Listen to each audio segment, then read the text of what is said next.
드리겠습니다. 내려오신 주 여호와 우리 아버지 하나님, 그 놀라운 은혜와 그 크신 사랑을 진심으로 감사합니다. 이렇게 어둡고 캄캄한 세상을 살아가고 있지만은 저희들 길을 인도하셨으며 또 이렇게 빛을 향하여 살 수 있도록 우리의 마음, 우리의 영혼을 임해 주시는 하나님, 그 크신 은혜를 진심으로 감사하옵나이다. 모든 것이 낡아지고 그리고 모든 것이 이렇게 사라지고 있는 그런 세상을 살아갑니다. 그러나 우리 앞에는 약속의 땅이 있고 주님의 나라가 있기에 이렇게 거룩한 축복을 향해서 오늘도 살 수 있게 하시오니 그 은혜를 진심으로 감사하옵나이다.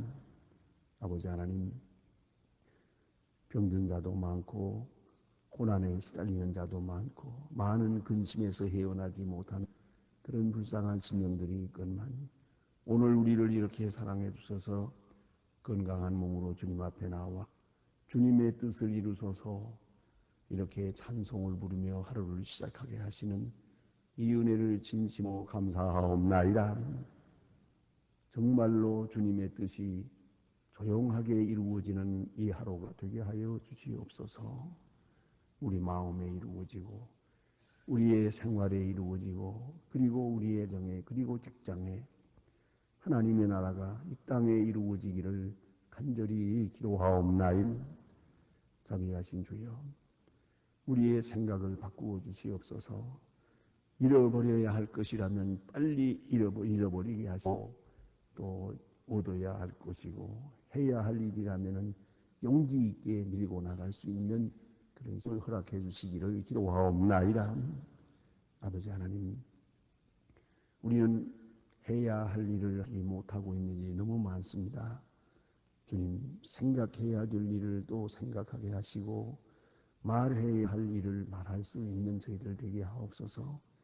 당연히 해야 할 일을 미루어오고 때로는 1년 수십 년을 미루어왔사온데 이 이상 더 주저하지 않게 하시고 보다 더 깨끗하게 주님 뜻을 이루는 아름다운 생활을 살아갈 수 있게 되기를 기도하옵나이다. 아버지 하나님, 아무것도 모르고 삽니다. 아시는 주님께서 선하신 길로 인도하여 주시옵소서. 하나님 아버지, 오늘도 하나님의 말씀이 바르게 권세 있게 전해지게 하옵소서. 그리고 이 말씀 방송을 통해서나 인터넷을 통해서 듣는 많은 사람들의 마음을 주님 친히 열어주시기를 도하옵나이다. 혹 완악한 마음으로 이 말씀을 듣더라도 그 마음 깊은 곳에 성령이 거하사 겸손한 마음으로 이 말씀을 받아들일 수 있게 하시고 주의 사람으로 중생하는 귀한 역사 있어지기를 간절히 소원하옵나이다. 아버지 하나님, 오늘도 교회를 위해서 헌신하는 많은 분들에게 은혜 내려주시고 주의 이름으로 모이고 주의 이름으로 봉사하는 일마다 아름다운 결실이 있기를 기도하옵나이다. 자비하신 주여, 이 나라를 진리 위에 굳게 세워주시고 이 나라를 다스리는 분들이 주 앞에 무릎을 꿇게 하시며 진정 우로부터 주시는 계시의 영을 받아 이 민족의 길을 녹할 수 있게 되기를 기도하옵나이다. 자비하신 주여, 온 국민이 앞으로 돌아오게 하시고 정직함과 성실함을 다시 찾을 수 있게 되기를 간절히 기도하옵나이다. 주님, 저 북녘 땅에도 어수속히 자유를 허락하여 주시옵소서.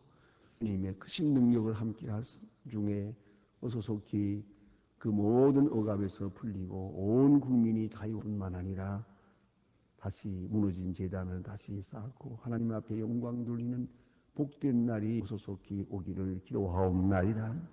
주여, 굶어 죽어가는 어린이들, 영양실조로 인하여 거기에 절빗하게 누워있는 사람들 하나님 구워보시고 하나하나 돌보아 주시며 우러주시는 큰 비가 그들에게 나타나 주시고 오늘 우리가 그들을 위해서 무엇을 해야 할 것인지를 알게 하시며 또 할 수 있게 내려주시고 우리들이 보내는 적은 정성이 분명코 그들에게 큰 위로와 힘이 되어 주 있어지기를 기도하옵나이다. 자비하신 주여, 이 날이 복되게 하옵소서. 주의 거룩한 이름을 찬양하는 날이 될 수 있고 주의 이름으로 모여서 성도의 교제 가운데서도 하나님의 귀한 뜻을 찾는 은혜의 날이 되게 하여 주시옵소서. 이 하루의 모든 생활을 주께 맡깁니다. 예수 그리스도의 이름으로 기도드립니다. 아멘. 하나님의 말씀은 계속해서 우리 시편 오늘 81편 보겠습니다. 시편 81편입니다.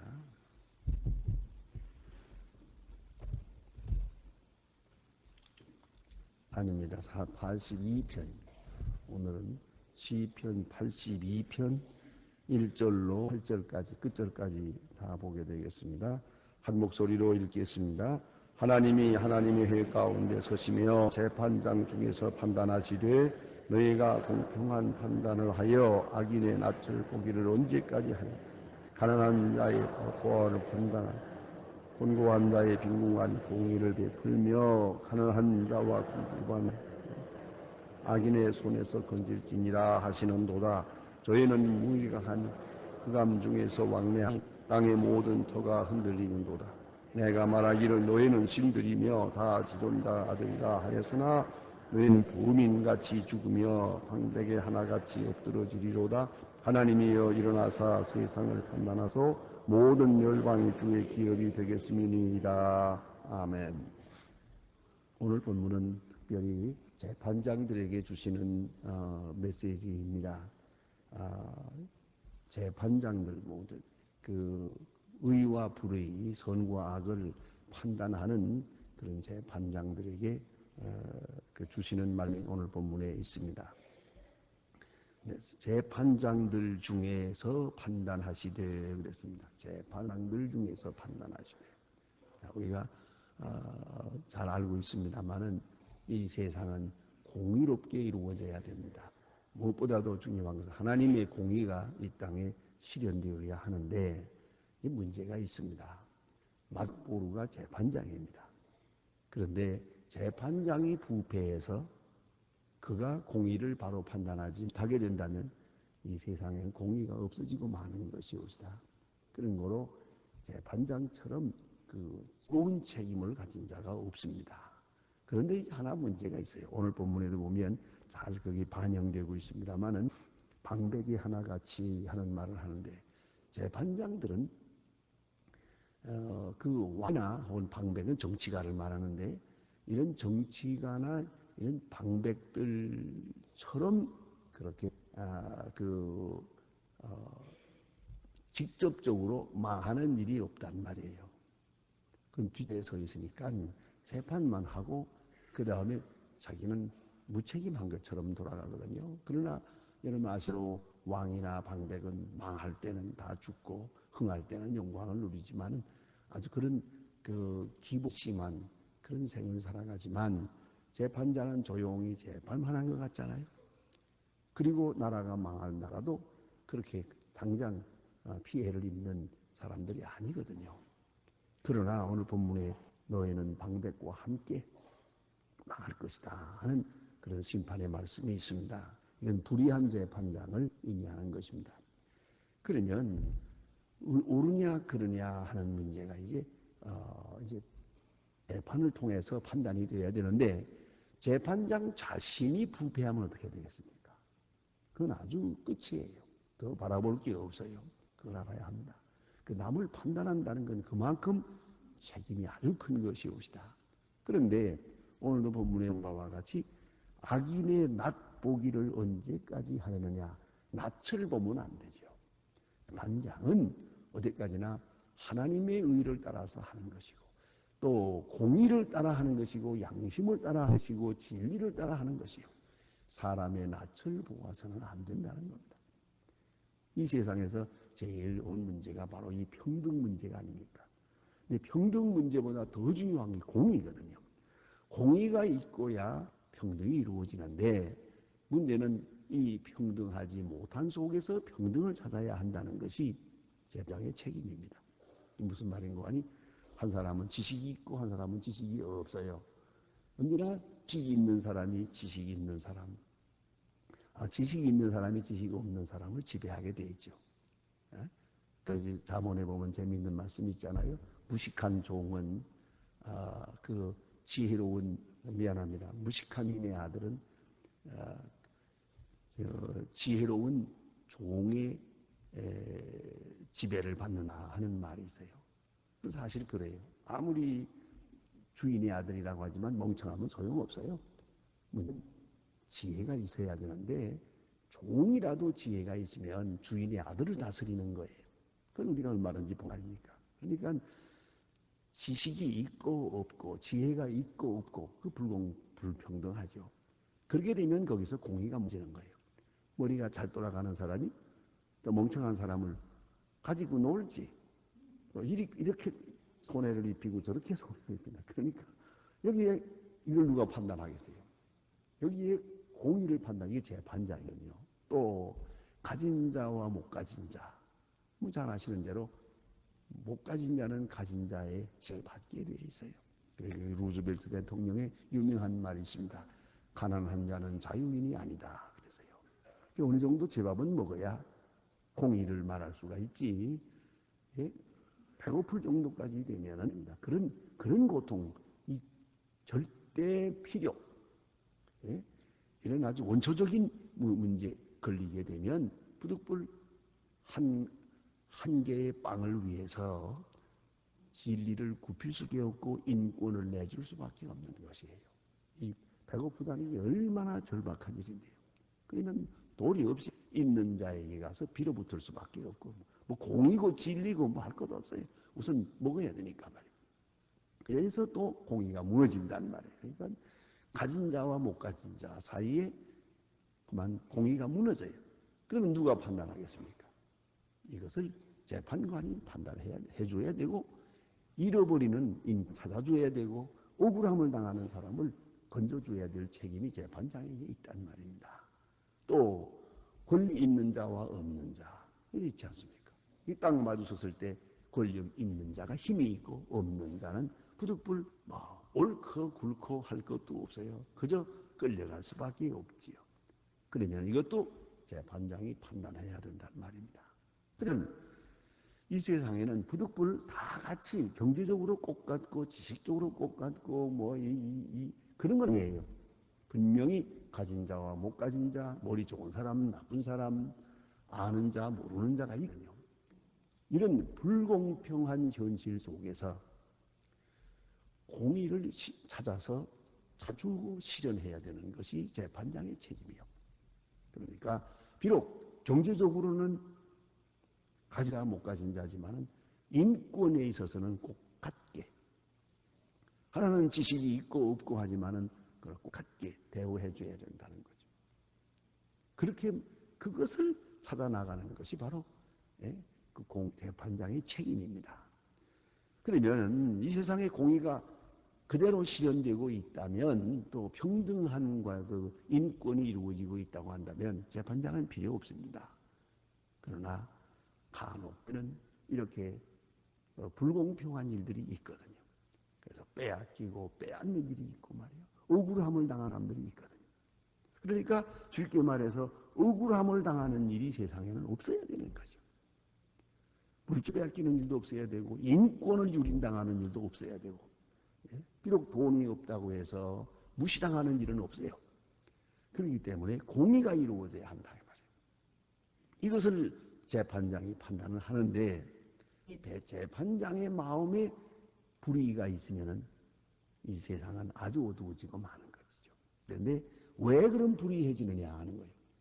왜 재판장이 판단이 흐려지느냐 하면 재판장은 언제나 진리 자체를 생각해야 되고 진리의 근본이신 하나님을 생각해야 돼요. 그리고 하나님의 세계를 하나님의 공의를 이 땅에 이루기 위해서 하나님의 사신으로 하나님이 쓰시는 일꾼으로 역사해야 되는데 사람을 보면 안 되거든요. 사람의 눈치를 보면 안 돼요. 여기 보니까 악인의 낯을 보기를 언제까지 하려느냐. 낯을 보여요. 이 사람이 돈 많은 사람이에요. 이게 부자예요. 그러면 그것을 쳐다보는 동안에 이 사람 편을 들어두면 자기에게 얼마가 돌아오겠다. 그거 생각하면 벌써 공의가 무너지는 거죠. 또 하나 있어요. 악인의 협박을 보면 안 되죠. 재판장은 재판하고 이대로 죽든 살든 공의대로 해야 되는 악인이 협박을 하고 너 날 만약 이제 감옥으로 보내면 감옥에서 나온 다음에 너 복수해서 죽여버릴 거다. 그게 많잖아요. 현실로 많고 영화에도 그렇게 많이 나오잖아요. 이 재판장이 마음이 흔들리는 거예요.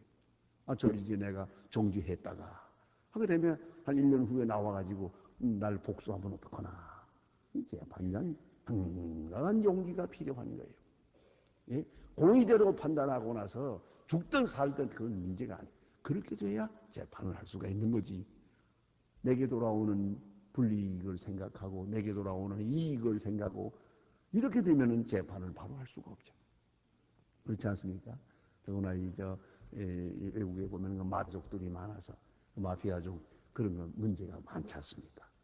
마피아족이 여기 분명히 잘못한 사람을 재판하는데 그 뒤에 다른 마피아족들이 그 동료들이 협박을 하는 거예요. 재판장. 너 그 사람에게다 만약 죄를 정하는 날이면은 너 죽을 알아라. 다음 날이 너 죽는 날이다. 이렇게 나오죠. 재판장이 벌벌 떨잖아요. 결국 재판을 바로 할 수가 없게 된단 말이에요. 그러니까 이 재판장이야말로 이 바른 재판을 하기 위해서는 굉장한 용기가 필요한 것이요. 살고 죽는 게 문제가 아니요. 내 생명보다 더 중요한 것이 공의요. 그렇게 생각을 하고야 재판을 바로 할 수 있는데, 재판장이 악인의 칠 보고 남의 얼굴이나 보고 거기에 불이익과 이익과 그리고 뭐 이런 거 자꾸 생각하면 재판할 수가 없죠. 그 재판장 자격이 없죠. 그렇기 때문에 꼭 잊지 말 것은 재판장은 내 위에 나를 재판하시는 분이 또 있다는 걸 잊지 말아야 돼요. 언제나 나를 판단하시는 분이 있어요. 바르게 판단하나 안 하나 하나님께서 그를 지켜보고 계신단 말이에요. 그래서 지금 말씀하시는 겁니다.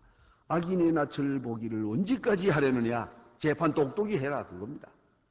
라는 말씀은 가난한 자와 고아를 위하여 판단하며 곤란한 자와 빈궁한 자에게 공의를 베풀지며 그것이 네가 할 일이 아니잖아요. 예? 가난하다고 해서 인권 유린당해도 안 되고 무식하다고 해서 억울당해도 안 되는 것이다. 바로 이것을 위해서 재판장 내가 거기에 있는데 네 사명을 똑똑히 감당하라는 얘기입니다. 그러니까 경제적으로 정치적으로 사회적으로 세상에는 공평함이 없습니다. 확실합니다. 가진 자와 못 가진 자가 분명히 있어요. 그러나 하나님께로부터 받은 인권, 하나님께로부터 받은 자유, 하나님의 사람으로서의 자기 길을 가는 그것은 꼭 지켜져야 되는 거란 말이에요. 이것을 찾아내는 것이 이 공의를 실현하도록 이제 그 책임을 감당한 자가 재판장이라는 말입니다. 그래서 재판장이 할 일이 4절에 있는데 가난한 자와 궁핍한 자를 구원하여 악인들의 손에서 건질지니라 하시는도다. 악인의 손에서 건질지니라. 간단하게 말씀했지만 현실적으로 이거 대단히 어렵습니다. 자, 악한 사람이 저 도리업자가 저 가난한 자의 것을 빼앗는단 말이에요. 예? 그 자기의 권력과 힘을 가지고 지금 억울하게 빼려고 하는데 재판장이 딱 가로막으려고 하면 또 악인이 가만히 있겠어요? 그 걸림돌이 되는 재판장. 예? 자기에게 자기가 하려고 하는 일을 못하게 하는 그 재판장을 가만두질 않아요. 그러므로 재판장은 큰 용기를 가지고 하나님의 의를 실현해야 된다는 말이에요. 작은 일이나 큰 일이나 신앙이 없이는 바로 살 수 없고 용기가 없이는 의를 실현할 수가 없는 겁니다.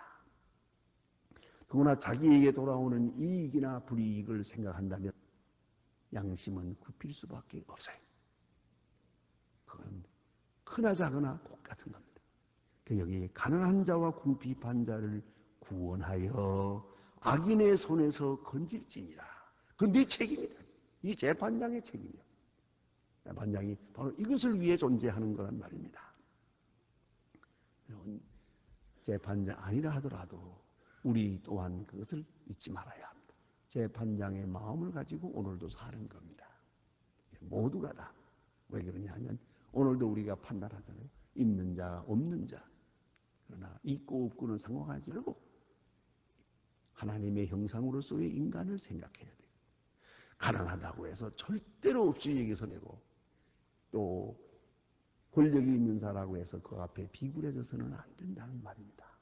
그것이 하나님의 사람의 모습입니다. 여기 보니 그래서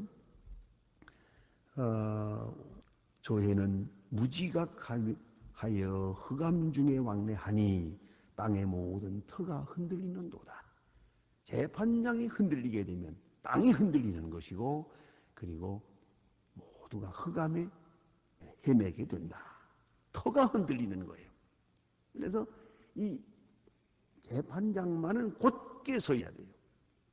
이 재판을 이 모양 저 모양으로 하면 안 된단 말이에요. 가끔 우리가 지금 그런 얘기를 듣고 있습니다만 이 질서라는 것은 법에 의해서 이루어지는데 법 질서가 있어야 되는데 사람이 먼저 가면 안 되고 사람의 낯을 먼저 보아서는 안 됩니다. 그러니까 모든 것 위에 질서와 법이 먼저인데 그래서 대단히 슬픈 이야기는 우리가 지금 법이 문제예요. 법에서 흔들리고 있어요. 가끔 저는 그런 거 생각을 합니다. 어떤 데 보면은 많은 사람을 재판을 해서 아주 수백 명을 갖다 감옥에 쳐놨어요. 그런가 하면 또 얼마 있다가 정권이 바뀌면 또 하루아침에 잘못됐다 다 놔줘요. 또 와 하고 또 다 산줘요. 이렇게 되니까 우리 국민의 마음은 이제 재판을 해서 누굴 죄인이라고 해도 그게 죄인인지 아닌지 법 질서가 곤두박질을 하는 거예요. 우리 마음, 국민의 마음 속에 누가 감옥에 갔다 할 때 그 죄지수 같구나 그렇게 생각하는 사람이 거의 없는 것 같아요. 재수서 같다 그렇게 생각하고 또 재수가 또 좀 더 바뀌면 또 나오겠지. 이렇게 되니까 온 질서가 깨지는 거예요. 이래서는 안 되는 거예요. 그게 그렇게 감옥에 들어갔다가 사면했다가 이러면 안 되는 거예요. 이게요. 그러면 도대체 어떻게 공의의 기초가 흔드니까 국민이 바로 설 수가 없는 것이에요. 그렇기 때문에 오늘 본문에서는 재판장을 재판하시는 하나님의 말씀이에요. 재판 똑똑히 해라. 너는 하나님의 공의를 실현할 거다. 무한 자를 위해서 바르게 재판할 거다 하는 말입니다. 내가 말하기를 너희는 신들이며 다 지존자의 아들이라. 여기 신들이라 하는 말은 일반적인 신을 말하는 것입니다. 그래서 지혜로운 자를 말하고 영감을 받아를 말하는 거예요. 그래서 바르게 판단하라고 했는데 너희는 범인같이 죽을 것이다. 여기 한 번 또 중간에 있어야 할 말이 있습니다. 너는 지존자의 아들이라. 이건 재판장을 보고 하는 말이에요. 그랬는데 재판장의 일을 바로 하지 못했어요. 하나님이 주신 지혜를 따라 하나님이 주시는 양심을 따라 하나님의 공의를 따라 재판하지 않았다. 너의 직무를 포기했다. 그런 거로 너희는 범인같이 죽으며 그 말이 이렇게 이어져야 돼요. 그러니까 범인처럼 죽고 방백이 하나같이 엎드러질 것이니라. 너희들이 무책임하지 않다는 거예요. 저 불의한 왕만이 죄를 짓고 있는 게 아니에요. 불의한 재판장이 조용하게 엄청난 죄를 짓고 있고 또한 하나님의 공의를 무너뜨리고 있다는 것입니다. 그래서 이제 오늘은 마지막에 가서 이렇게 결론을 맺습니다. 하나님이여 일어나사 세상을 판단하소서. 무슨 말입니까? 하나님 심히 판단하소서 하는 말씀이고 세상을 판단하소서 재판장을 판단해 주세요. 그 말이에요. 불의한 재판장, 잘못된 재판장을 판단하소서 하는 말입니다. 하나님이여 일어나사 세상을 판단하소서. 하나님만이 참 재판장이 되십니다. 그걸 잊지 말아야 합니다. 이 세상의 재판 바로 가야겠지만 그것이 얼마나 성실한지 그것이 바로 그 사회의 수준이라고 생각합니다. 재판장, 의와 진리가 공평하게 실현될 때 거기에 모두가 자유할 수 있고 평안할 수 있는데 재판 그 자체가 흔들리게 되면은 기초가 흔들리는 거예요. 그런 거로 하나님이여 일어나사 세상을 판단하소서 모든 열방이 주의 기업이 되겠음이니이다. 이렇게 하나님 앞에 기도하고 있습니다. 우리가 여러 가지 기도를 드리겠지만 그 중에 오늘에 보면 나타나는 기도는 거예요. 하나님이여, 우리 앞에 있는 이 세상, 공의로운 세상이 되게 해주세요. 공의와 진리를 대표하는 재판장들을 좀 제로 재판하게 해주세요. 그래야 우리 사회가 바로 서는 거죠. 그래서 공의와 질서가 이 땅에 우리의 질서가 되도록 되어야 하는데, 이것이 흔들릴 때 우리 모두가 불행해집니다. 또 그 장래가 없습니다. 뿐만 아니라 특별히 가난하고 억눌린 사람들이 헤어날 길이 없습니다. 그렇기 때문에 하나님의 공의가 이 땅에 강같이 흘러서 모두가 그 하나님의 공의 앞에 평안함을 누릴 수 있게 해주시길 바랍니다. 이러한 구체적인 기도가 우리에게 있어야 할 것입니다. 기도하십시다.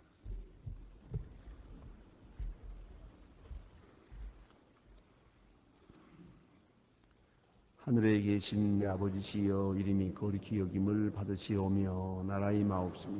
뜻이 하늘에서 이룬 것 같이 땅에서도 이루어지라. 오늘날 우리에게 일용할 양식을 주옵시고 우리가 우리에게 죄진 자를 사해 준 것 같이 우리 죄를 사해 주옵시고 우리를 시험에 들게 하지 마옵시며 다만 악에서 구하옵소서. 내게 나라와 권세와 영광이 아버지께 영원히 있사옵나이다. 아멘.